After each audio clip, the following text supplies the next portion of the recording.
ये जो आप पिक्चर देख रहे हैं that is the story of your hormones during perimenopause. A women is literally sitting in a roller coaster.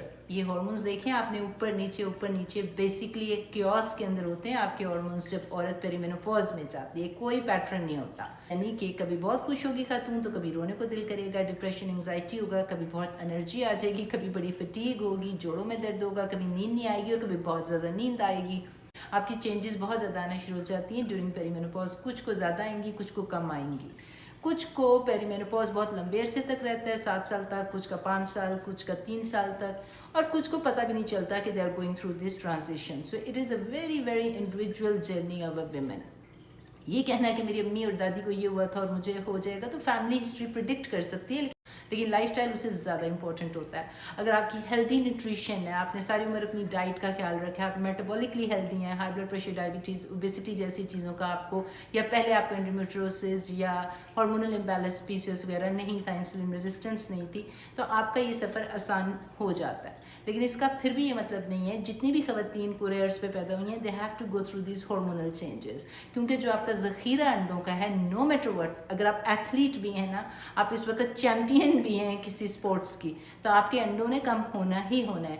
35 साल के बाद उनकी क्वांटिटी क्वालिटी ख़त्म हो जाएगी, कम होना शुरू हो जाएगी, ख़त्म नहीं। इसकी वजह से पेरीमेनोपॉज में you can still get pregnant. Pregnancy आपको एक अंडा चाहिए होता है, एक हेल्दी, और एक स्पर्म चाहिए होता है। So we are not talking about the fertility, we are talking about hormonal changes कैसे आती हैं, जिसकी वजह से आपकी जो फर्टिलिटी का लेवल होता है वो भी कम होना शुरू हो जाता है अर्ली 40s में, but you can still get pregnant. और आपकी माहवारी भी इरेगुलर हो जाती है, कभी कभी बहुत हैवी आती है, क्लॉट्स आ रहे होते हैं, जिसकी वजह से women and up in hysterectomy, उनका यूट्रस निकाल देते हैं। पहले वो हार्मोन की ट्रायल देते हैं कि भाई शायद पीरियड रुक जाए, और कभी कभी उनको कई कई महीने माहवारी आती नहीं है, सो दे स्टार्ट स्किपिंग पीरियड्स। अब ये जो हार्मोन्स ऊपर नीचे हो रहे हैं that is a transition, this is a stage before menopause.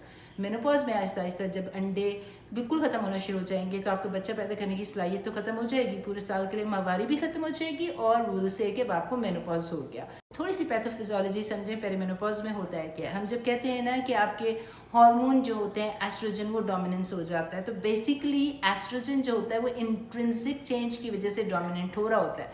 कहने का मतलब है कि जीनो एस्ट्रोजन जो होते हैं, जो जिनको हम बैड एस्ट्रोजन कहते हैं, जो केमिकल्स टॉक्सिन्स की वजह से पीसीओएस की खवातीन में ज़्यादा हो जाता है, एंडोमेट्रियोसिस, फाइब्रॉइड्स में ज़्यादा हो रहे होते हैं, या लिवर अगर आपका सही तरह डिटॉक्सिफाई ना कर सके, या जो आपकी गट है वो हेल्दी ना हो, तो आपकी जो पूप एंड यूरिन के थ्रू आपका एस्ट्रोजन, एक्सेस एस्ट्रोजन बाहर निकलना होता है, वो जो पूरा सिस्टम होता है, जो metabolism and clearance of oestrogen होता है, वो जब सही नहीं होता है तो हम कहते हैं जी एस्ट्रोजन डोमिनेंट हो गया। That is depending on the external factors. लेकिन जो चेंजेस आपके पेरीमेनोपॉज में आ रही होती हैं वो इंट्रिंसिक चेंजेस होती हैं। इंट्रिंसिक का मतलब है कि आप टोटली हेल्दी भी हैं, सारा कुछ आप सही कर रहे हैं, लाइफस्टाइल भी सही कर रहे हैं, तो अब जो आपका प्रोजेस्टेरॉन नीचे जाएगा, तो अगर एस्ट्रोजन ठीक भी था ना, तो balance of oestrogen and progesterone ख़राब हो गया, जिसकी वजह से आपको लगेगा कि जब एस्ट्रोजन ज़्यादा हो गया, एक्चुअली एस्ट्रोजन ज़्यादा नहीं हुआ होता, लेकिन वो जो बैलेंस है due to deficiency of progesterone, आपको एस्ट्रोजन डोमिनेंस के सिम्टम आने शुरू हो जाते हैं कि आपको फटीग हो रही है, स्लीपलेस नाइट्स हो रही हैं, ब्रेस्ट टेंडरनेस हो रही है, इरेगुलरिटी ऑफ पीरियड हो रहा है।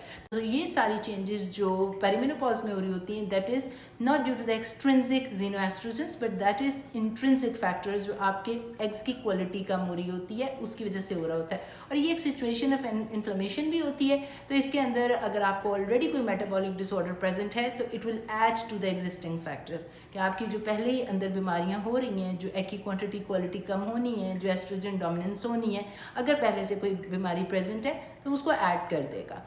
अब हम बात करते हैं इसके ट्रीटमेंट की। ऑफ कोर्स आपने लाइफस्टाइल इंटरवेंशन से ही हमेशा हर चीज़ स्टार्ट करनी होती है। आप एक्सरसाइज करेंगे, वॉक करेंगे, मेटाबॉलिक डिसऑर्डर को कम करने के लिए, इंसुलिन रेजिस्टेंस को कम करने के लिए, हेल्दी न्यूट्रिशन लेंगे, फाइटोएस्ट्रोजेंस लेंगे। फाइटोएस्ट्रोजेंस एंटी इन्फ्लेमेटरी डाइट, यानी कि जो बाहर के हेल्दी एस्ट्रोजन, जितनी भी हरी भरी रंग बिरंगी सब्जियां होती हैं, chia seed, pumpkin seed, flax seed, हर वो चीज़ जो आपको हेल्प करती है टू, लेकिन उसके साथ जो है आपने सप्लीमेंट्स लेने हैं। सप्लीमेंट्स में आप vitamin D3 plus K2, magnesium, omega 3 ले सकते हैं, that is very good for your brain and heart health. फिर आप कुछ जड़ी बूटियाँ ले सकते हैं। हम प्रिमरोज भी देते हैं इन पेरीमेनोपॉज के टाइम पीरियड में, जो आपकी ब्रेस्ट टेंडरनेस को कम कर सकता है, आपके एंजाइटी डिप्रेशन डिप्रेशन हो रहा है तो ब्लैक कोहोश ले सकते हैं कि जो पोटेंसी होती है जड़ी बूटियों की इट इज़ वेरी माइल्ड, यानी कि जो आपके एस्ट्रोजन के रिसेप्टर्स होते हैं उनके ऊपर अगर काम करता है जाके तो मिमिक कर रहा होता है और वो इनकी पोटेंसी इतनी कम होती है कि जबकि एस्ट्राडायोल अगर 100% है जो कि रिसेप्टर पे काम करके आपको 100% रिस्पॉन्स देना है, इन्फ्लेमेशन को कम करना है, तो जो शताबी है वो सिर्फ 2-3%, 3 या 4% हो जाएगा। जबकि जो एश्वागैंडा है वो अडेप्टोजेनिक होगा, sometimes it work, sometimes it doesn't work, sometimes the combination has to be given. तो हर पेशेंट जो मेरे पास आता है उसको मैं लाइफस्टाइल, हेल्दी न्यूट्रिशन, जड़ी बूटियाँ, सप्लीमेंट्स, वाइटक्स भी होता है जो आपकी प्रोजेस्टेरॉन की कमी को कम करता है तो you feel better.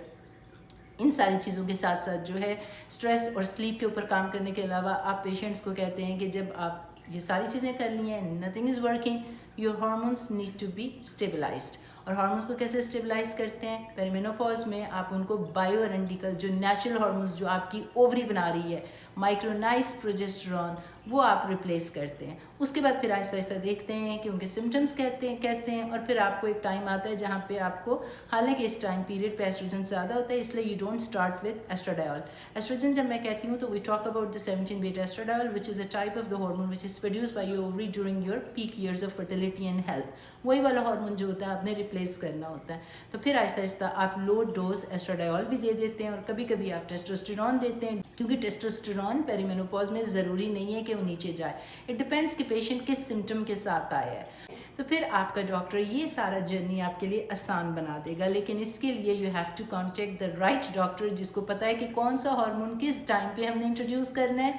Lifestyle interventions आपको सप्लीमेंट करते हैं, वो आपके एडजंक्टिव थेरेपी होती है, वो रिप्लेसमेंट नहीं होती, वो ट्रीटमेंट या क्योर नहीं होता। वो इस तरह से ही होता है जिस तरह कि आपको एक्सरसाइज, स्लीप, स्ट्रेस, सप्लीमेंट्स, ये सारी चीज़ें जो होती हैं आपको वैसे भी करनी चाहिए even when you are very physically fit. वो आपका डेली रूटीन का हिस्सा होना चाहिए। वो talk to your bioidentical hormone replacement therapy specialist doctor.